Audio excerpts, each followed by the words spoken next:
خواجہ آصف نے کہا، اب میں اسی کہہ رہا ہوں کہ انہوں نے کہا کہ آرمی چیف کا وہ جو ہے نئے آرمی چیف کا پروسیس ابھی تک بگن ہی نہیں ہوا۔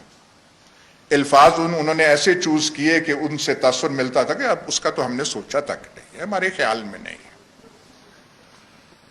لندن کون جا رہا ہے، ساتھ جانے والوں کے ساتھ کون گئے ہیں، ملاقاتوں کی افواہیں کس کے ساتھ ہو رہی ہیں، اب یہ ساری چیزیں جب آپ میڈیا پہ آپ کنٹرول کریں گے، آپ قدغنیں لگائیں گے، پھر افواہیں جنم لیں گی، اور افواہوں کی طاقت سچی خبر سے بھی زیادہ پھر ہو جاتی۔ تو پورا ملک جو ہے افواہوں کے لپیٹ میں ہے کہ لندن جانے کیوں گئے تھے، کیا کرنے گئے تھے۔ عرفان صدیقی ہمارے دوست جو سینیٹر ہیں نون لیگ کے، سر سید اسکول میں یہاں پڑھاتی بھی رہے ہیں، بہتوں کے استاد رہے ہیں، ابھی وہاں گئے ہوئے تھے، ان سے کیا گفتگو ہوئی، کیا وہاں پہ کرتے رہے۔ اور ایک اور بات جو میں وہ کہہ رہا تھا کہ آپ نے ان سیکشنز کو گیلونائز کیا ہے، آپ نے باہر کے ملکوں کو نہیں بخشا، آپ نے لندن کو نہیں بخشا۔ یہ جب سب کو پتا ہے، جب یہ کابینہ یہاں سے گئی تھی وہاں پہ نواز شریف صاحب کو ملنے، تو وہاں پہ ایون فیلڈ اپارٹمنٹس میں تو ہو نہیں سکتا تھا کہ وہ ڈر آپ کے لوگوں کا تھا، تو پھر وہ 3 گاڑیوں میں پیچھے سے لے جایا گیا۔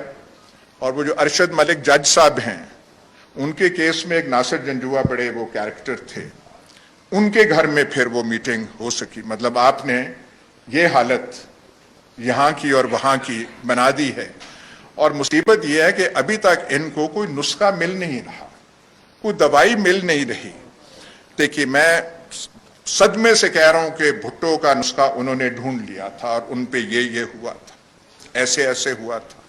لیکن یہ زمانہ اچھی بات ہے کہ ہم اس نئے پاکستان میں، ایک مختلف پاکستان میں ہم جی رہے ہیں اور ہم یہ دیکھ رہے ہیں، اور ہمارے سامنے یہ پہلا ایکسپیرینس ہے۔ ایسٹ پاکستان کا سانحہ ہوا تو یہاں پہ کوئی ریزسٹنس نہیں تھی، بنگالیوں کے حق میں کوئی ایک آواز نہیں اٹھتی تھی۔ 1-2 میوریک پولیٹیشنز تھے، لائک ملک غلام جیلانی وغیرہ، عبدالولی خان وغیرہ نے کہا ویسٹ پاکستان خرگوش سے زیادہ کی نیند سوئی ہوئی تھی، اور وہاں پہ جو کچھ ہوا وہ ہو گیا۔ بہت اور بھی واقعات ہوئے ہیں، آر ڈی وغیرہ کی موومنٹ 1983 میں کوشش کی، سندھ کے چند اضلاع تک وہ مسدود رہی۔ یہ جو ہے آپ کی موومنٹ جس قسم کی آپ کر رہے ہیں، اور اب اس میں مئی 25 کے بعد اس میں ایک نیا نکھار آ گیا ہے، ایک نئی سٹلٹی آ گئی ہے۔ یہ جو آپ اگست 14 کا جو جلسہ تھا لاہور میں، اور کنٹراسٹ دیکھیے، وہاں اس کی رونق، اس کی ایگزوبرنس، اور دوسری طرف تھا کیا ان کا؟ شہباز شریف تھکے ہوئے طریقے سے ایڈریس کر رہے ہیں، کیبنٹ منسٹر بول رہے ہیں national, who is interested in the National Assembly nowadays? Who is interested in ministers? یہ آپ کی تعریف اور ان کی تنقید مقصد نہیں ہے، صرف یہ بتانا ہے کہ جو ماضی گزر چکا ہے، یہ جو ہم دیکھ رہے ہیں حکومت میں جن کو لا کے بٹھایا گیا، یہ نمائندے، they are representatives of a past which has gone. They have nothing to say. آج کی بات، آج کا لہجہ، آج کی زبان آپ لوگوں کے پاس ہے۔ یہ اس وقت ہسٹورک مومنٹ پاکستان میں ہے۔ دیکھیے ریولوشنز جب ہوتے ہیں، کوئی چینج ہوتا ہے، اس میں انتھوزیازم وہ ہوتا ہے، بعد میں ڈس انچانٹمنٹ بھی ہوتی ہے، ڈس الوژنمنٹ ہوتی ہے، لوگ ان کے ساتھ، ان موومنٹس کے ساتھ نتھی ہوتے ہیں، بعد میں کہتے ہیں کیا ہم نے تو یہ سوچا تھا، وہ بعد کی بات ہے۔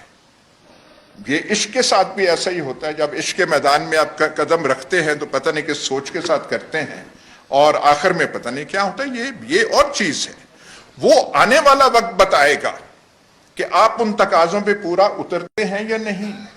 پر یہ جو وقت ہے یہ وقت آپ کا ہے.